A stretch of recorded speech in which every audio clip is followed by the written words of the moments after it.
Hey guys, Duncan Cochran over at Strathcom Media. Today and every day we want to help you do better and kick ass online. And real special entry today, we have James Freeland from Google here in the Strathcom offices in Edmonton. And James was kind enough to give us some of his time. And what we're going to do today is go through some of the most frequently asked questions that we get about online advertising with Google. So thanks for your time today, James. Really excited to do this. And I guess we'll just dive right into these questions. First question that we get all the time is, as a dealership, why should I pay for my own name when I rank first for it organically? So why should I be buying my own dealership's name? There's a couple of different things to consider. The first thing is if you're ranking first organically, you're still ranking below the advertisements that are going to show up. So if one of your competitors is kind of running advertisements on your brand, then they're going to show up above your organic ranking.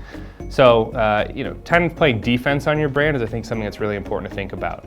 The other kind of piece to that is that if they were to continue advertising on your brand name while you're also advertising on it, they would have to pay exorbitant amount of money just to compete, because they're going to be so irrelevant to the query. Let's say you're a Nissan dealership, right? The guy down the street who owns a Toyota shop is running on Nissan. He's going to be so irrelevant to that query that it's going to be impossible for him to compete with you, just because he's not going to have the money to do it. So I think that's a really important thing to consider. I think the other thing is that there's actually a pretty significant uplift when you run advertisements and you show up organically at the same time.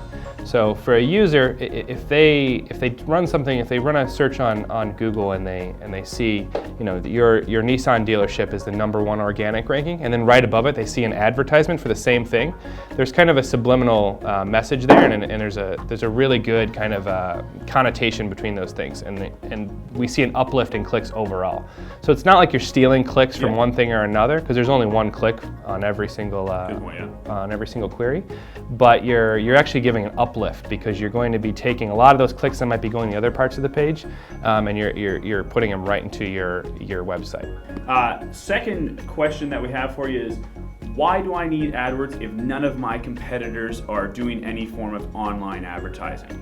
Yeah, that's a question I've heard a lot, and I think it's a really valid one. And I think it's born out of a very old school idea of advertising, which is, if I'm the only game in town, why should I advertise, right? Mm-hmm. If I'm the only Honda dealership in town, why should I advertise? Because if someone wants a Honda, they can only come to me. So I think it's kind of it's not an incorrect way of thinking. I just think it's a little outdated. Yeah. I think the one thing you have to remember, there's a couple things to keep in mind. The first is that people generally search for a brand of car, Honda, Nissan, etc. But there's a lot of people, including myself, that have a couple different brands in mind when they're searching, right? So what's important to me are the features of the car, not necessarily the brand.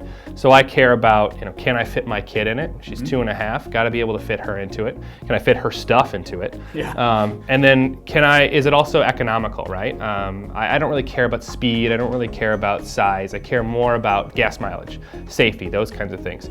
So, and I'm not really brand loyal. If those needs are met, I don't really care if it's a Toyota, a Honda, a Nissan, a Ford, as long as I get those things. And I think that those buyers are out there and they're doing PPC. So while you might be the only Honda guy in town, there might be someone searching for a compact car that has good safety features, and they might be putting those queries into Google. And while they're not searching for Honda, you have a car that meets those needs, and you're missing out because a Nissan dealership down the road is running on those terms. So I think that's one of the main things to keep in mind, is that people don't just search for brands, they search for all kinds of stuff. And I think the other thing to keep in mind is that you needn't necessarily just worry about your guys down the street.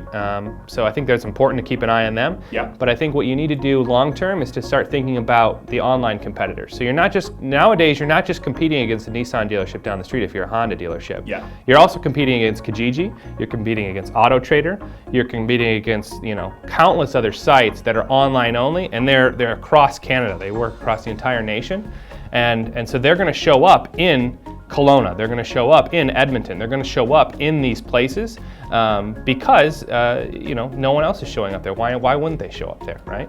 So you got to compete against them as well, and they're going to be stealing a lot of your queries away, and oftentimes they're going to be stealing your queries away and then selling them back to you as leads, right? Yeah. So Great point. So why wouldn't you just cut out the middleman? Because the only way they can sell cars is through you. So why don't you just take out the middleman, advertise for yourself, and get those leads directly? You don't have to pay Kijiji. You're going to pay a lot less per lead, and you're going to be able to close that lead quicker.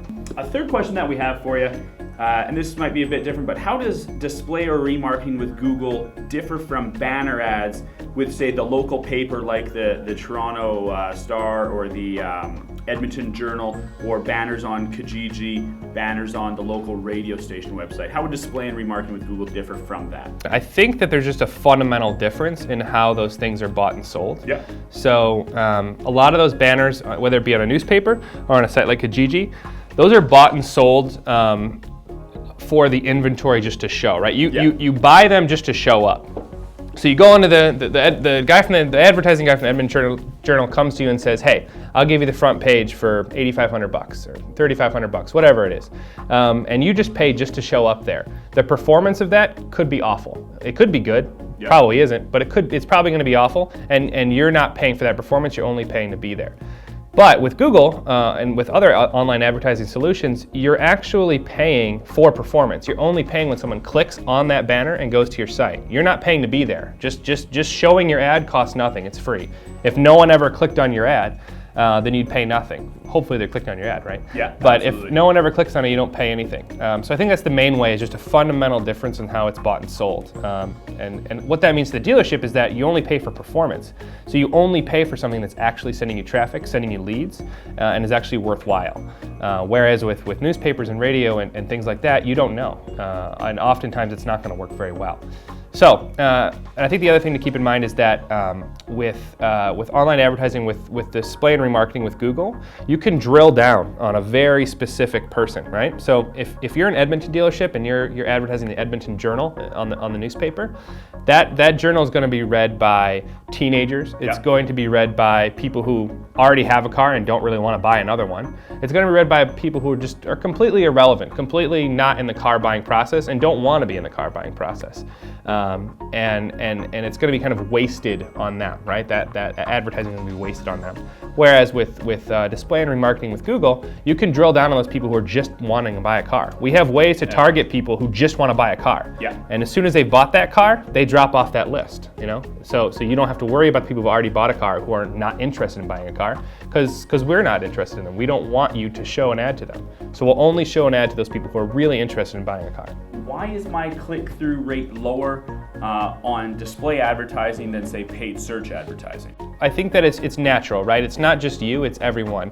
And there's a real reason for that. It's because, once again, there's kind of a fundamental difference between search and display advertising. With search, you're talking about people who are raising their hand. They're saying, "Hey, I want to buy a car," right? They're on Google. They're saying, Mercedes, or they're saying Nissan, or they're saying luxury car, or economical sedan. They're putting those queries in Google because they're basically saying, "Hey, I want a car." Yep. Or it's basically the equivalent of them coming to your dealership, knocking on your door, and saying, "Hey, let's talk," right? Yeah. Whereas display advertising is, they're not raising that hand. It's more passive advertising, right? Because they're browsing content online. They might be on YouTube looking at an auto video. They might be browsing an automotive blog. They might be on a parts site or a forum or a blog or something like that that's related to auto. But they're not necessarily in that. They're not in that moment. They're not in that buying mindset, right? Mm-hmm. They're not actively searching to buy a car. So that's why they're going to be clicking a lot less, because they're not actively looking for it. But it's still really worthwhile, because you can plant the seed and you can reach people who might not be at that moment thinking of buying a car, but it's still on their mind somewhere, right? Because we're only targeting those people who need a car. So you might be able to get in their mind, and that way when they do a search, they might think of you better, and they also might click on your display ad to see what you got, especially if you have a compelling advertisement. And I think one last thing is, I think that click-through rates don't really matter, just because you only pay for the click. So you don't pay for your impression, you don't pay for anything other than an actual click. So the rate at which people click doesn't really matter because you're only paying when they do click. So I think that's really important to keep in mind. It can be a good signifier of how well you're doing, your performance in terms of how you're resonating with the audience. But in terms of what you pay, it doesn't really matter. Our fifth question, and the one we'll wrap up with today, traditional media, there's a lot of spray and pray kind of tactics in that media, and with online advertising, we talk about that real kind of laser beam focus, hyper targeting the car buyer at different stages in the funnel. So how can I use AdWords and different forms of online advertising to target a certain buyer persona or a certain buyer out there in the market? I think that the way I always explain it is because everyone is on Google, that means anyone is on Google. So because everyone uses our services, that means that we can pick out individual kind of buckets of people, right? Yep. Not individual people, but we can find people who are interested in very niche things. It could be, it could be as niche actually as a brand of car. Yeah. There's a lot of, Mercedes enthusiasts or Lexus enthusiasts. We actually have a user list of people that we know of that are interested in those things based on their browsing history, based on what they've searched on, things like that. So I think it's important to realize that because everyone's on Google, you can really reach anyone. And then the how of that is really simple. You just have to basically think about where you are and what you sell, and that will kind of drive how you advertise. So let's say you're a Lexus dealership in Edmonton. So what you'd want to do is you'd want to target only Edmonton, or maybe some of obviously the surrounding area, but you wouldn't want to target, Vancouver, because there's Mercedes dealerships much closer to them than in Edmonton. Yeah. So you want to target Edmonton, surrounding area, and then you'd also want to target kind of what people are interested in. So I think if you're a Lexus dealer, you're going to want to target someone who might be interested in different things than say someone who would normally buy a Honda, right? Yeah. So like I said earlier, I like economical cars. I would probably steer more towards a Honda or a Ford or something like that.